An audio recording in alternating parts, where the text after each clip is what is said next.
जी हाँ दोस्तों, इस वीडियो में आप जानोगे कि ऐसे कौन से 5 काम हैं जो आपको कभी भी सुबह उठते ही नहीं करने चाहिए। और अगर आपने इन 5 कामों को पहचान कर उनको कंट्रोल कर लिया तो आपको पूरे दिन भर के लिए ही नहीं बल्कि पूरी जिंदगी के लिए वो ताकत मिलेगी, वो आत्मविश्वास मिलेगा जिससे आप अपनी लाइफ में कुछ भी हासिल कर सकते हो। तो बिना आपका टाइम वेस्ट किए सीधा आते हैं पहले काम पर। देखो, अधिकतर लोग क्या करते हैं कि सुबह उठने के लिए मोबाइल में अलार्म लगा के सोते हैं। और मोबाइल के अलार्म में एक सबसे घटिया बात क्या होती है पता है? उसमें स्नूज का ऑप्शन होता है, यानी कि अलार्म बजता है और उसको 3 मिनट, 5 मिनट या 10 मिनट पोस्टपोन करके वापस सो जाते हो और सोचते हो कि इस बार बजेगा तब उठूंगा। और आपको पता भी नहीं लगता कि उसी वक्त आपकी विल पावर में, आपके उस कॉन्फिडेंस में सेंध लग चुकी है जो आपको आज के दिन के लिए सभी जरूरी काम और टारगेट प्राप्त करवा सकता था। क्योंकि इस तरह से अलार्म को स्नूज पर डालने से यह मैसेज आपके सबकॉन्शियस माइंड में जाता है और आपको पता भी नहीं लगता कि यह टालने वाली आदत आपके दिन के हर एक काम में कॉपी पेस्ट होती रहती है। इसलिए अगर आपको लाइफ में अपने हर टारगेट को हासिल करना है तो जो अलार्म आपने रात को प्लान करके अपने मोबाइल में लगाया है, उस अलार्म की घंटी को कभी भी आपको वापस बंद या बाद के लिए नहीं टालना चाहिए। दूसरा कौन सा काम है जो आपको सुबह उठते ही नहीं करना चाहिए? दोस्तों, आपने मोबाइल में अलार्म लगाया, मोबाइल बजा, आपने पहली बात फॉलो कर ली कि भाई मुझे अलार्म की इज्जत करनी है, वापस नहीं सोना है। इतना सब होने के बाद बिस्तर में पड़े पड़े ही कभी भी मोबाइल का इंटरनेट डेटा ऑन नहीं करना चाहिए। क्योंकि जैसे ही आप अपने मोबाइल का नेट चालू करोगे, आपके मोबाइल में नोटिफिकेशन आना चालू हो जाएंगे। कोई न्यूज का होगा, कोई सोशल मीडिया का होगा, कोई गुड मॉर्निंग वाली बोरिंग फोटो भेजा होगा, कोई शिकायत कर रहा होगा, किसी ने आपका स्टेटस देखा होगा, किसी ने आपकी फोटो पे कमेंट किया होगा। दुनिया भर के फालतू के नोटिफिकेशन जिनको आप बाद में भी देख सकते हो। कोई इमरजेंसी नहीं आ रही। अगर आप अभी सोते रहते तब भी तो पता नहीं चलता कि किसने क्या मैसेज भेजा है, किसने फोटो लाइक करी है। तो इतनी क्या जल्दी पड़ी है यार मोबाइल में घुसने की? मैं कह रहा हूँ कि आप सुबह उठते ही किसी भी तरह की डिजिटल स्क्रीन से जितना दूर हो सको उतना दूर हो जाओ। और उसमें आपका मोबाइल है, आपका लैपटॉप है, आपका कंप्यूटर है, आपका टीवी है।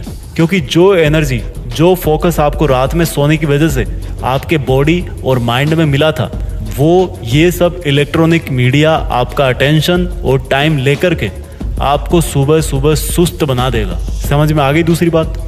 तीसरा कौन सा काम है जो आपको सुबह सुबह उठते ही कभी नहीं करना चाहिए? आपकी नींद टूट गई, आपने मोबाइल के डिस्टरबेंस को भी दूर कर दिया। अब आपको कभी भी बिस्तर में पड़े पड़े ना तो आलस करना है, ना ये सोचना है कि यार चलो उठ तो गया, और ना ही लेटे रहना है। कहने का मतलब है नींद से जगते ही अपने बेड को छोड़ देना चाहिए। उसके बाद अपने बिस्तर फोल्ड करने चाहिए।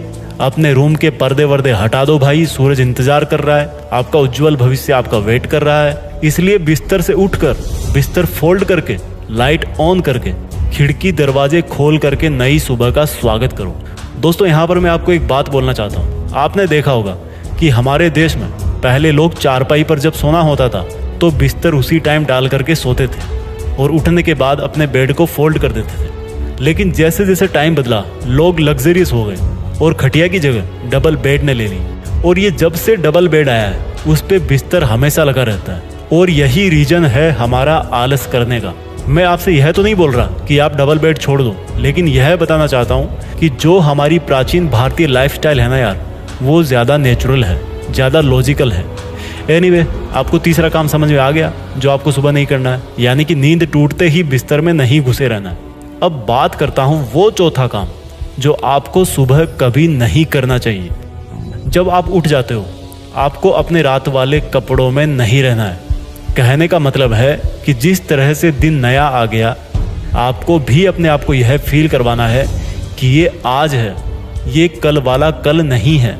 और इसके लिए आपको उठने के बाद जब बिस्तर छोड़ देते हो तो डेली के काम जैसे फ्रेश होना, नहाना धोना, एक्सरसाइज करना, पूजा पाठ करना, योगा करना, ये सब सुबह ही करना है। कभी भी जल्दी उठकर बिना नहाए धोए, बिना फ्रेश हुए कल वाले कपड़ों में ही अपना दिन शुरू नहीं करना है। अब आप बोलोगे कि ऐसा क्यों? काम करने वालों को तो काम से मतलब है, पढ़ाई करने वालों को पढ़ाई से मतलब है, तो फिर क्यों सुबह नहा धोकर कपड़े बदलने चाहिए? दोस्तों, सीधी सी बात है, इसका कहीं ना कहीं आपके ऊपर साइकोलॉजिकल इफेक्ट पड़ता है। सुबह कल वाले कपड़े छोड़कर दूसरे साफ सुथरे कपड़े पहनने से आपके अंदर पॉजिटिव वाइब्स आती है, जो कि आपको पॉजिटिव एनर्जी देती है, जो कि आपके ब्रेन को यह रियलाइज करवाती है कि भाई कल के दिन जो भी उल्टा सीधा हुआ उसकी नेगेटिविटी से बाहर निकल, क्योंकि ये नया दिन आ गया है और यह नया दिन एक खाली कागज की तरह है जिसमें कुछ भी नहीं लिखा हुआ है, पूरी तरह से ब्लैंक आंसर शीट है। अब इसमें जो अपनी पॉजिटिविटी से लिखना चाहे, जो नया लिखना चाहे लिख डाल। समझ में आ गया चौथा काम जो आपको सुबह बिल्कुल नहीं करना चाहिए, यानी कि आपको रोजाना उठ करके अपने डेली के नेचुरल काम करके धुले हुए कपड़े पहनने चाहिए। अब बात करते हैं इस वीडियो के उस 5वें काम की जो आपको सुबह कभी नहीं करना चाहिए। दोस्तों, इसको जरा ध्यान से पूरा सुनकर समझना। आपको कभी भी सुबह उठ करके वो सब डिसीजंस नहीं लेने हैं जो इम्पोर्टेंट नहीं है, या कह लो कि वो डिसीजन जिनको लेने से आपके दिन पर ज़्यादा फर्क नहीं पड़ने वाला। फॉर एग्जाम्पल, टाइम पर उठ गए, नहा धो भी लिए, एकदम पॉजिटिव एनर्जी से भरपूर हो, लेकिन 5 मिनट इसी में ख़राब कर दी कि यार आज रेड कलर की टी शर्ट पहनूं या ब्लैक कलर की, आज ब्रेकफास्ट में पनीर खाऊं या आलू। देखो, वैसे तो ये सब बहुत छोटे छोटे डिसीजंस हैं, लेकिन इस तरह के फालतू डिसीजन मेकिंग से आपके अंदर जो सुबह सुबह की पॉजिटिव एनर्जी स्टोर हुई है वो लीक करना चालू कर देगी और आप इस तरह के बहुत ही बेसिक से और डेली लाइफ वाली ज़रूरतों में ही अटक कर रह जाओगे। तो एक बार फिर से आपको जल्दी से बता देता हूँ कि कौन कौन से 5 काम हैं जो आपको कभी भी सुबह उठते ही नहीं करने चाहिए। पहला है, मोबाइल के अलार्म को स्नूज पर नहीं डालना चाहिए। दूसरा, उठते ही बिस्तर में मोबाइल का नेट ऑन नहीं करना है। तीसरा, सुबह उठने पर बिस्तर में ही नहीं पड़े रहना है। चौथा है, रात को जिन कपड़ों को पहनकर सोए हो पूरी कोशिश करो कि उन्हीं कपड़ों में आपको आज का दिन भी नहीं बिताना पड़े। 5वां, जितने भी डिसीजन हैं जो इम्पोर्टेंट नहीं है उनको सुबह नहीं लेना चाहिए।